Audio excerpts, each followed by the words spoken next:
Hi,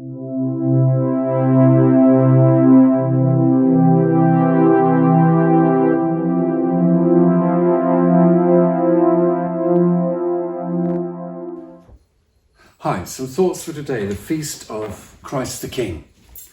Are you a king? Pilate asked Jesus today. What do you imagine when you think of the word king? What image comes to mind?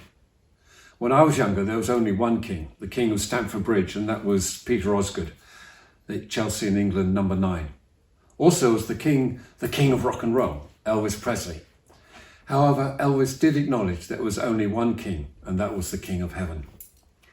Probably though, Pilate did not have either Elvis or Peter Osgood in mind when he asked Jesus, "Are you a king?" Pilate was appointed by the emperor as procurator in Palestine, which was seen as both a troublesome and volatile province. So the procurator had troops at his disposal and was in charge of all judicial administration. He may well have seen himself as king of his province. Pilate saw his position as giving him power and status. He had soldiers at his command. He dressed in fine clothes, ate well, and enjoyed adulation from his entourage. He was an ambitious man who enjoyed a privileged position. Whatever Pilate thought about his position, he certainly wanted to demonstrate his power with force. Roman soldiers proudly carried their standards, on top of which was a bust of the emperor, who was regarded as a god. The Jews saw this as a forbidden, graven image. Previous governors, in sympathy with the beliefs of the Jews, removed the image. Pilate refused to do so. The Jews pleaded with him to reconsider. They followed him back to Caesarea, where Pilate said he would meet them in the amphitheatre. There was little negotiation. Pilate surrounded the protesters with his soldiers. He issued an ultimatum: stop protesting or be killed.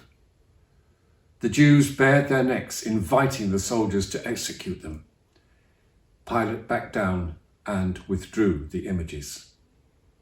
On another occasion, the Jews revolted when Pilate raided the temple treasury to build a new aqueduct. He had his soldiers mingle with the rioters in plain clothes with their concealed weapons. At a given signal, they attacked the Jews, who were either stabbed or clubbed to death. The history of our world today and yesterday is littered with such rulers and such atrocities. Individuals who set themselves up as supreme rulers do not tolerate opposition in any sort at all. Their cult of leadership is forcibly impressed on hearts and minds, and their ideology is backed by huge military might. It is a kingship built on fear and weakness.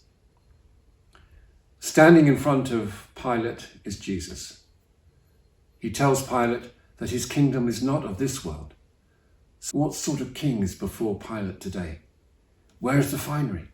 Where are the courtiers? Where is the army? Pilate is confused, for this is not what kingship looks like. The king does not behave like this. Pilate is confused, and also he sees nothing in Jesus to condemn him. However, politically, he sees every reason to hand him over, especially when the Jews say, "We shall report you to Rome as being no friend of Caesar." Pilate, in his confusion, must have wondered, what sort of man, what sort of king is this? Rulers, whether they be Pilate or Putin, whether they be in the pages of yesterday or today, want to rule the lives of those around them. They may decorate their power with slogans and military parades, but they can never be sure what is in the hearts and minds of those around them. What are the people really thinking? They will never be sure. Jesus saw his kingship somewhat differently. He wanted to rule in our hearts and lives. There was no force used, no army waiting in the wings, but rather an invitation. Jesus says, "Come to me, all who labour and are overburdened, and I will give you rest. Shoulder my yoke and learn from me, for I'm gentle and humble in heart, and you'll find rest for your souls. Yes, my yoke is easy, and my burden is light." It's a gentle invitation that says, come and discover who you are within my love and peace. There's no compulsion. Just let my love and peace rule in your heart, says Jesus. It's a kingdom with no fear.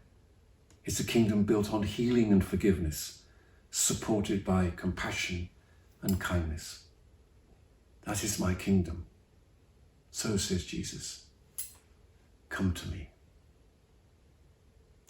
Travel safe, pilgrim.